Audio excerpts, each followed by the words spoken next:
So this morning, about 4:45, I walked outside, and it was perfect. It was a little mist. It was 57 degrees. And I walked over, and I lifted up the sacred lid to the hot tub. And I put the lid down, and I pressed the magic number of jets, and the hot tub came to light. And I got inside. As I slipped inside the hot tub, I was awash with magic energy. And I sat there looking up at the stars, and I had a memory of when I was a child. And the memory of a child was I was brought up as a Catholic. And I was remembering how we went to church every Sunday. Every Sunday. In fact, I went to church 6 days a week because I went to a Catholic school. So I was in church all the time. And I was thinking, God's watching my every moment. And I remembered how I had that thought growing up that every moment God is watching me. I'm saying, holy crap. I'm like doomed. Then I started to go, so where am I today? And I'm going, God is always watching me. Holy crap. But there's a difference in the God that I knew as a child and the God that I'm going to talk to you about today. You see, the God I knew as a child was a God that was this being, a supernatural super being that was out there. And if I disobeyed its rules, I was going to be punished and damned. And I would have venial sins and I would have mortal sins. And the people would ostracize me and I would be cast aside until I went into a little room. And I confessed. And then I was free. And I realized that today, those things that I was taught and I believed were symbolic. They weren't actual. They were symbolisms for what life is. So I'm going to go, and as I've been doing lately, I start off with a little Ernest Holmes. And I'm going to go to this.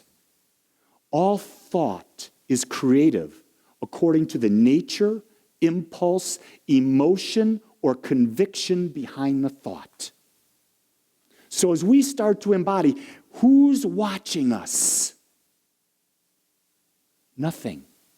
But there is a law, an aspect of the divine. It is that underlying creative power that is a part of everything. This is where science understands. Science is beginning to understand that it doesn't believe in a divine beingness, but it understands that there must be an organizing universal creativity or principle that is coordinating and holding everything together. Just think about how vast, how intelligent this principle must be. It takes a body with over 100 trillion cells in it. Think about that, 100+ trillion cells, and this body knows how to create and recreate itself and constantly regenerating itself over and over and over again. Well, now take that body, and now we've got 2 bodies and 3 bodies, and we've got 7.3 billion bodies. I can't even tell you how many cells that equals, but it's beyond any number I could ever say. Now throw all the animals of the planet in, throw the plants of the planet in, and what are we talking about? Something beyond the mind of human being and even a supercomputer.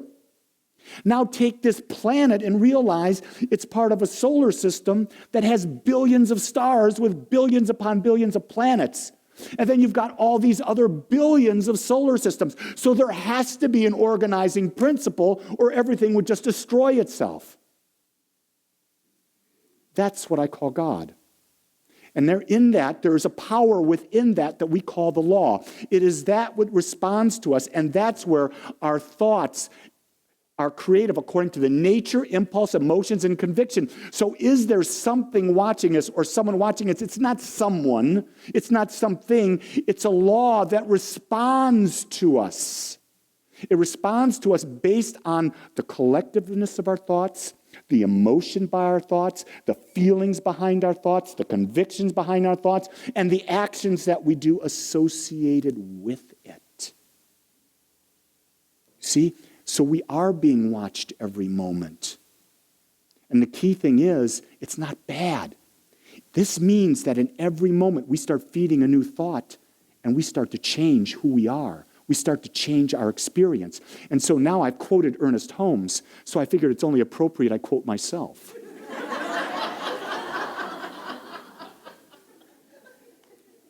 And so here we've got the path of freedom is ours to choose, determined on how we choose to create a clear and conscious thought atmosphere. So our freedom is in the idea, it is in the reality that we are in any moment available and ready to choose where we want to take our creative mental atmosphere, and how we create that mental atmosphere creates a magnet from which we go out into the world and draw unto us that which we seek.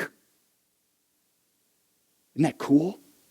So you don't have to go look any farther. Where's the power? The power is in you.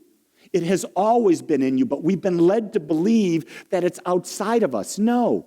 Everything, if there is an infinite, and I believe there is, this is the leap of faith at Agape. Agape's leap of faith is there is an infinite beingness. There is something, a power and a presence that is infinite. If it is infinite, it's all things. There could be nothing but it. So everything is created out of it. It has this characteristics of it. And so all the characteristics of that which creates a planet, which creates a solar system, which creates everything, are within us and responds to the nature of our thought. Our consciousness, our individual consciousness that we see as individual, is really a microcosm of the macrocosm of the infinite consciousness. And when we embody that, we understand that it is not my low consciousness, it's the infinite consciousness that's responding to my thought pattern. So let's look at that a little bit deeper. This idea that there's fate, that there's karma, those are different than the idea of kismet. Kismet's an ancient word. You don't hear that word much. It's Kismet. Kismet means that you are destined and there's no possibility of change. It is your destiny. It is done. You are just a pawn in the scheme of life. You truly can be a victim in that because that's what's happening. Karma is simply there is a law and there is an effect. There's a cause and effect. So what is the cause? The cause is the thought atmosphere. The effect is what the thought atmosphere creates. So we have the ability to change that with our conscious mind. You see, we have aspects of our mind. We have a whole mind, an infinite mind. Most of it is unconscious. Part of it is conscious. That conscious mind is the gatekeeper. It is the gatekeeper as to what we put into the subconscious mind, which creates the mental atmosphere. Here's the real critical thing is, if we understand that principle, and we embody our lives as unique and individual, then we will use that conscious mind to no longer unconsciously allow new thoughts feeding old habits that are no longer worthy of us, and we will now take and we will choose what we put into our mind. We will choose what we put emotion on. We will choose what we give attention to. Do you ever notice someone will say something and you have an immediate reaction? It's emotional? Ask the question, why is it emotional? And is it something I need to be emotional about? Because when we have emotion about anything, we're giving power to our thought. You see, Ernest Holmes really clearly defined it when he said that it is our beliefs and convictions that cause us to demonstrate prayer in our lives. It's our beliefs and convictions that cause the subconscious mind to respond to us and create. So what is conviction? Conviction is the feeling nature of our thoughts. So we have to be really careful that when we're talking, we've built habits of feeling. And that's all feeling is. Feelings are habits that we've got that we've associated with certain things, and we have an emotional response to it. I'm saying when you have an emotional response, before you go out and you say something, when you do that verbal diarrhea, which I loved to do when I was younger, I would have, this feeling, you attack. You go out, right? Oh, that son of a gun did this again. Oh, my mother did this to me. Will she ever stop? Do you see that? Will she ever stop? You see that? Feel the emotion in that? I'm giving those words power. And my subconscious mind hears it, and it says, but of course, your word is my command. See, the consciousness is that key. You see, a dog has an unconscious mind, right? And so the collective consciousness of dog world or human world or cat world, if it's a cat, I've got some cat women in here, I know, and they have an unconscious mind, and that unconscious mind is creating their experience. It's basically the law of averages, going over and over and over again. But here we are as humans, we have this thing called conscious mind. We have a gatekeeper. And that gatekeeper that controls what we create is our choice whether or not we use it. It was interesting. I was at a gathering on Thursday. I went to a company called Sound Productions. They're a large AV company here, and they're starting to put out these workshops. And the workshop was about how does a church or a spiritual organization attract the right volunteers for their audiovisual team. And so they had two people that were running audiovisual teams of two very Valley Creek and Flower Mound, and another gentleman in a downtown Dallas, a First Baptist church in downtown. Huge churches. Do you realize that these churches have 4 full-time paid people on their AV staff with a minimum of 22 volunteers supporting them in each and every service? And so that's a business within the business. But when they were talking, what they would say, it's God's plan. God's plan is to do this, and we must get everyone to buy into God's plan. And these are the rules of God's plan, and it's clearly defined as God's plan. And I sat back and I observed, and I said, do you know, it's working for them. I don't need to have an opinion. And so I was able not to have an opinion, not to have an emotional response to something that I differ with greatly, and I was able to sit back and be in this community of people and learn. You see, I made a conscious choice, use that gatekeeper to say, wait a second, there's wisdom here. Do I want to get the wisdom, or do I want to get stuck in a habit? Here's the pattern we've got. What's the pattern I'm looking at? The pattern of judgment. Someone's not like me, therefore they've got nothing to offer me.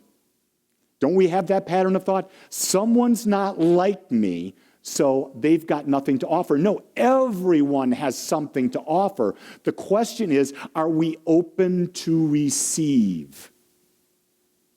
And so the power comes back to our path to freedom is, will we be bound by the old habits, the old thought patterns, or will we be open to experience life in a new and unique way, and we get to choose to create the mental atmosphere that we desire? That's why after service today, we're going to have an incredible workshop at 1 o'clock about determining your values and how those values become the predominant aspect that creates your life. And here we have most everyone is walking around without a clue. This is what happens. You know, it's becoming Halloween, is it not? What comes out at Halloween's? Zombies. Well, I want you to know that 99.9% of the people in America do not have to dress up. They are walking around as zombies already because they are not using their conscious mind to think for themselves. They are blindly going in. They are victims of whatever is happening. So don't go out and try to kill zombies today. They're living, breathing human beings. They're expressions of God who at their perfect time will awaken to the idea that there's a power and presence within them that responds to the nature of their thought. See, that's the beauty of it. We always must embody the idea. There is a power and a presence within everyone that responds to the nature of their thought. So that takes us out of any idea of having to ever judge. Because why? There's a power and a presence within them that responds to the nature of their thought. This person did this horrific act. They should be. There is a power and a presence within them that responds to the nature of their thought. Rest assured, the law of cause and effect is working. It's guaranteed. Rest assured, if you do something, there will be a cause and effect involved. Rest assured that you can change the effect by changing the cause. See, that's where freedom comes in. Freedom is the ability to understand cause, effect. And so now, instead of getting into this habit, we create a new cause. The question is, I'm reading this book. I think it's called Forever Young. And I'm putting together a workshop that I'm going to offer in January about creating your perfect healthy body. And what does it mean? And in this perfect healthy body, it talks about this idea that we have a DNA in us as humans. And that DNA has been with us for thousands of years, okay? And for thousands of years, what were we? We were either the predator or we were the prey. So we were either running towards something or we were running away from something. Or we were fighting to survive or we were fighting to eat, right? That's what we've been doing. So our muscles, our bodies have that DNA. They have that programmed in it from thousands of years ago. It's still there. And when we're not running or we're not fighting, we're not using our bodies, because of programming, says it's time to die and become food for everything else.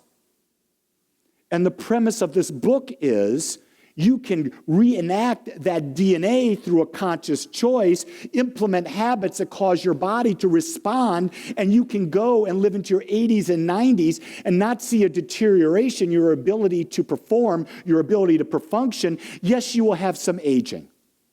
Aging being the spot on the top of your head. No matter what I want to do, unless I want to put on an god-awful, horrific toupee. I'm reminded about my father. And Dad, you'll be watching this, so enjoy this story. He came from a family of 10 children. He was one of 10. Mother came from Poland. There were 5 brothers and 5 sisters. And all of the Wolak men lost their hair. Well, my Uncle John, bless his heart, so passed, was a barber. And John liked to get all the Wolak men in these toupees. It was the most pathetic thing to go to a Polish gathering where every man but my dad had on one of these god-awful toupees. One Christmas, though, my Uncle John brought an extra toupee. And he put it on my dad. My mother took one look at it, grabbed that sucker, and threw it across the room. You will never come into my bed if you wear something that goddamn awful. I want you to know that my mother had a profound influence on my dad because she's been dead for going on 5 years. He's never worn a toupee. But you see, that's not the aging that I'm talking about, because what I've come to understand, what I've become really comfortable with in my body and in my mind, is that there's a wisdom that comes with age. There's also a new type of creativity that comes as we get older. We're able to get clearer as we get older because we've had all of this life experience. And in that clarity, we are able to be more creative, more consciously creative. So I embrace the wisdom, the knowledge, and that all of the experience I've had in my 64 years of life have brought me. And yet I function physically at the level of a 25-year-old male because that's the intention. When I'm in the gym, I'm with the young people working out. I'm doing the young things. I'm kayaking. I'm hiking. I'm doing running. I'm doing all this exercise that young people do. Why? Because if you want the life and the body of a young person, you've got to act and think like a young person. That's how your thought pattern responds. You see, we have the freedom to veg all day, or we have the freedom to be young and move. We have the freedom to be victims, or we have the freedom to be free. We have the freedom to heal by connecting to our oneness, or we have the freedom to be separate and have more disease set in. It is all there. No one cares what you do. I don't care what you do. But if you want my assistance, you want my support, I'm here to give it to you. Because I know there are greater things in your lives that you have yet to even tap into, that are desiring to be expressed as only you can. You see, you're the unique and whole expression of God.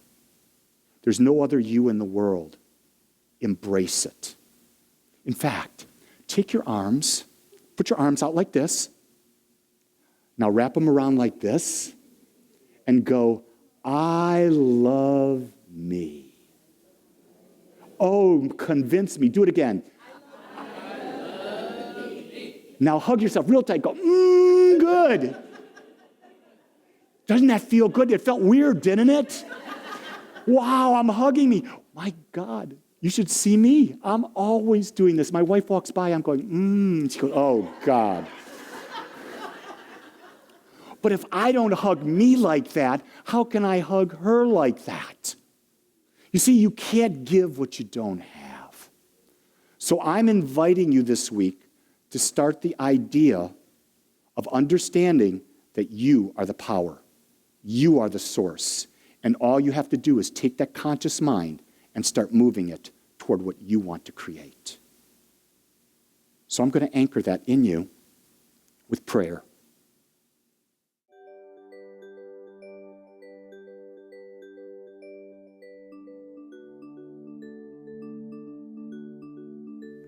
I want to thank you for joining us today. I am so grateful that you took your time to watch or listen to this message. If you found this message beneficial, I would ask you to go to our website. Once there, click on the Contribute button and experience the joy of conscious and purposeful giving. It is through your gifts that we are able to bring this message to the world. I would also ask you to please share this message with anyone you feel might benefit. Again, I want to thank you for joining me and the Agape community as together we bring joy to life.